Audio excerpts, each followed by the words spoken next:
Welcome to the second part of the Start a Drop from Scratch series that I'm doing. Now, today I'm going to talk about making sub basses and how to layer it all in, and a few little Ableton tricks you can utilize to really keep your CPU down. Alright, so we're going to jump into it, but before we do, I do want to point out that I did change up a little bit of the drop. Now, I'm still sticking to the rules of not changing the sounds drastically. The only thing I'm allowed to change is the envelopes and the LFOs.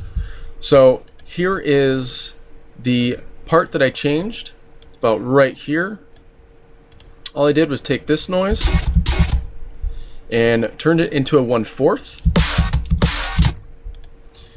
and then made a little rhythm with it, but I still have this other rhythm that we had from the first episode. But the new rhythm is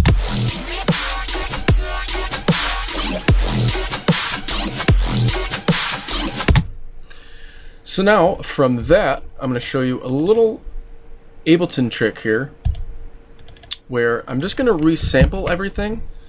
So I make a new audio track with Control T, and then I click on this little arrow down here, click on resampling, then hit the arm track button or record button, and then I'm going to solo each and every one of these, but I'm going to make sure that the shaper box is off because we don't want it to be affected. But now when we do this, we want to make sure that our recording coming in is not clipping. So for instance, let's see what this is at. So it clips a little bit. So what I'm going to do is I'm just going to throw a limiter on it. And now it's not going to clip. Now that's not going to be best overall wise. You always want to make sure your master volume's down, but for the sake of time I'm just throwing a limiter on there. I'm not going to go through and change all the volumes on everything. So what we're going to do is hit F9 to record. Now that just recorded the serum in the MIDI clip into a waveform. Now, why do I do that? Because I can consolidate it, which is Control J, or you can right click and hit consolidate, and that will turn it into one clip. Because if you, let's say you have multiple clips, you can Control J or consolidate, and it turns it all into one clip. Now I don't need to do that because there's other drop noises that come in right there. But now the other great part, or other great thing that this does is when you double click on the track, you can see what the decibel peak is at. So now we're at 0 decibels, so that's where we want to be. But now let's say, let's try another noise. So let's try the second noise in the drop here. Let's see, what is that hitting at? Now that's quite quiet. So now I'm going to record that one. And then I'm going to Control J that one. And now we're going to see it's at negative 1.48. So now we can boost that back up to 0 to be at the levels that we want it to be. I also want to share another little quick tip that we can do, which in Ableton, after you've already done your resampling or really for any application, you can go ahead and highlight all of the tracks that you don't want on, instead of having to shut them off over here, which will still use your CPU because it's still bringing the MIDI from your VST. You can just hit 0 or right click and, well, it'd be deactivate, and then you can hit 0 again or hit activate and it'll activate the clips. So now that we have that, let's add our sub. So what I do is I'll first start off with using the second sub waveform, and I'll start by setting my LFO1 to modulate the level.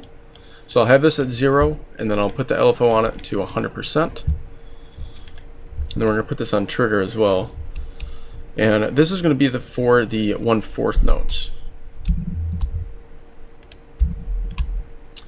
So now I'm going to add a little bit of distortion to where I like it, and then filter it. But I use the MG Low Pass 24.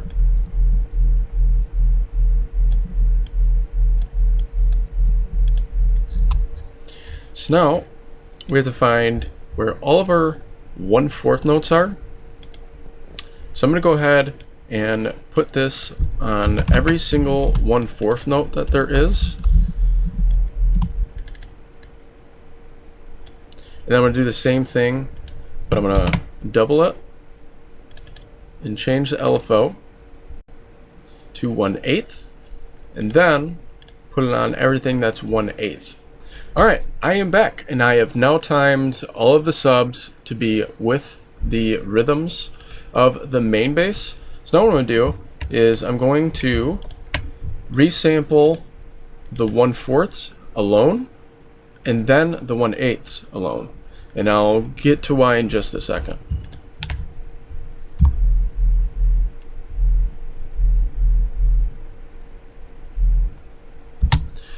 Alright, so now I'm going to take this and I'm going to just set it off to the side. And then I'm going to resample the 1/8 notes.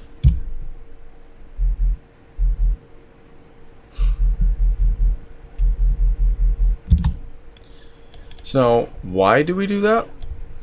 That's because when you take these and you play it, actually didn't happen that time. Majority of the time you're going to hear a little clip when it switches notes, or even like you can hear that little clip that's at the end of that, and that's because the sub will not end completely at the end of the clip here. So when it goes to the next clip, it clips out. So if you do have the issue, just take a fader or fades and just fade it a little bit, just like that, and it shouldn't do that. It should go away. But now, since we don't have that issue because of the way that I timed the LFO, we should be good. So now what I'm going to do, just for the sake of time, is I'm just going to put that there so I can add all these. Alright. So now I'm going to listen through it and make sure it doesn't clip anywhere.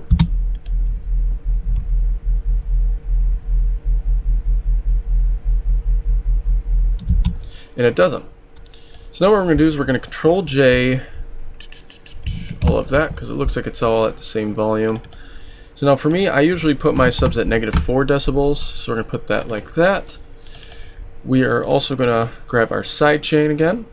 We are going to put that on our sub bass. And now for me, I time it a little bit more back than the main bass, so that way it's not fighting in the low end with the kick.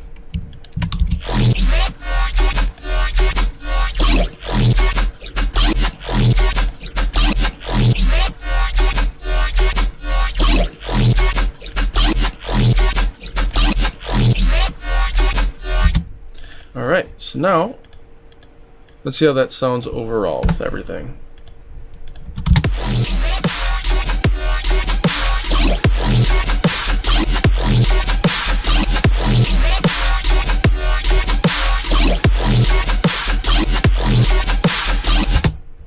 Not bad. I'm still not a fan of how all of these have like a completely different RMS, but overall doesn't sound too bad.